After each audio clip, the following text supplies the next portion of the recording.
Last Friday, of course, Judge Juan Merchan scheduled a sentencing date for Donald Trump for this coming Friday, January 10th.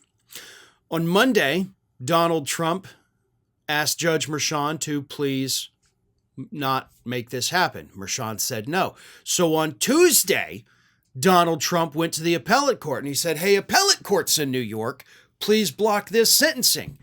And in a one-sentence ruling, the appellate court in New York said, nope. Good luck on Friday. So on Wednesday, and I love this because it's like literally every day he's trying something new.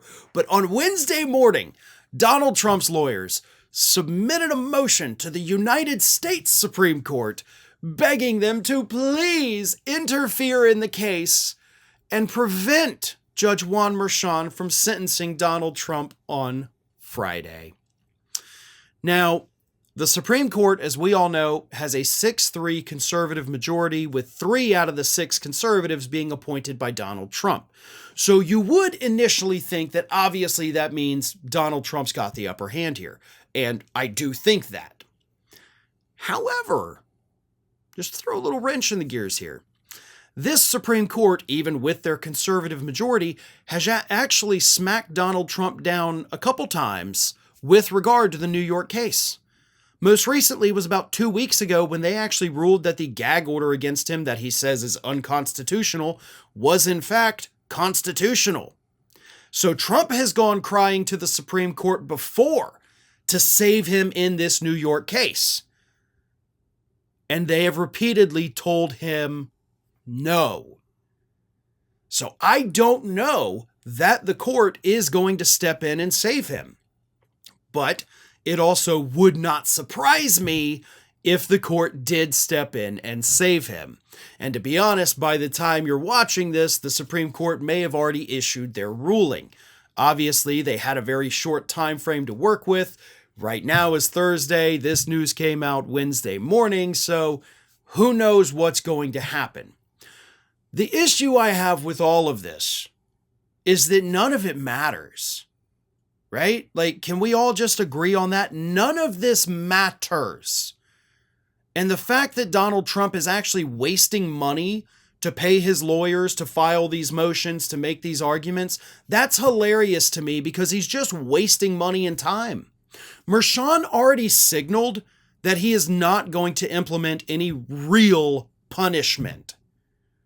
So Trump's not going to go to jail. Merchan is crystal clear about that. He's not going to be on house arrest.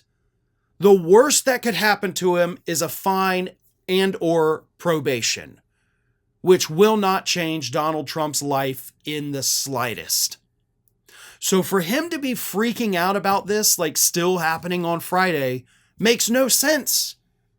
As I've said multiple times this week already, it's like, dude, show up to the courtroom, be smug, be a jackass if you want.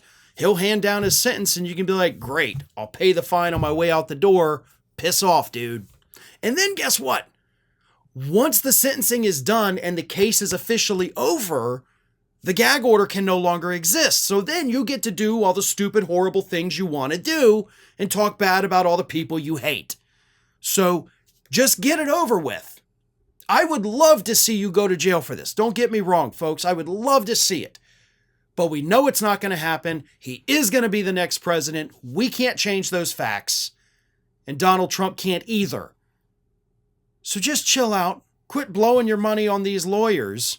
Walk into court, accept your penalty like a man, because it's not even going to be a penalty, and move on with your life. But he can't do that because his ego will not let him.